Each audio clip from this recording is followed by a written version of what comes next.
A dramatic and bizarre twist in the case of a Vallejo woman who said she was kidnapped last March. Police called the case a hoax, but tonight, a Sacramento area man is under arrest. An apology is no good. Apologies don't do anything.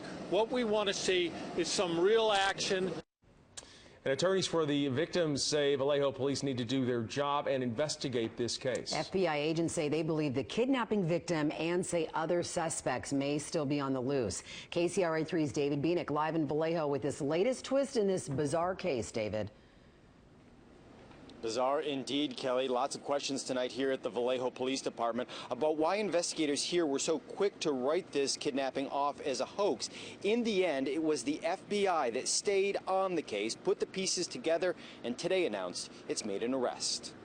Nearly 4 months after their kidnapping ordeal gained national attention, Denise Huskins and Aaron Quinn walked hand in hand to the microphones today. They did not comment, but their lawyers said the couple feels vindicated by today's announcement about an arrest. Today is a fabulous day for Denise Huskins, for Aaron Quinn, who have held their heads up high in the face of public shame and humiliation. It started back on March 23rd at the couple's home in Vallejo. Quinn called police to say kidnappers had broken in, tied him up, and kidnapped Huskins for ransom.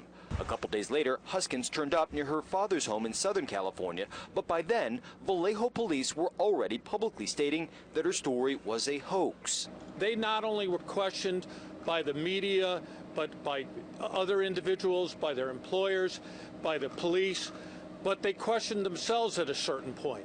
Because if everyone says you're wrong, you start to believe you're wrong.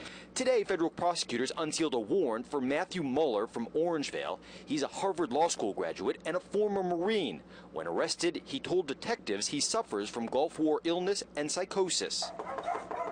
No one answered the door today at the Muller's family home in Orangevale, but here's how the FBI says it tracked him down. Following the Vallejo kidnapping, there was a home invasion in Dublin on June 5th with similar circumstances, and in that case, the robber left behind a cell phone that investigators traced to a residence in South Lake Tahoe, and that is where on June 8th they arrested Muller. At this point, myself and my client are hoping that Vallejo PD steps up to the plate.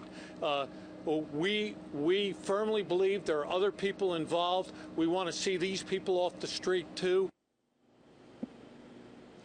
Huskins and Quinn say there were both say that there were multiple kidnappers inside the home on March 23rd, but they never saw them because they were forced to wear swim goggles that had masking tape over the lenses, so they won't be able to pick them out of a lineup.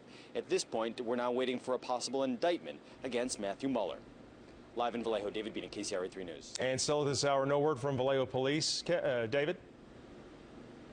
Now, Vallejo police have not yet commented on these latest announcements today. The lawyers for the victim said that's because the Vallejo police are on vacation.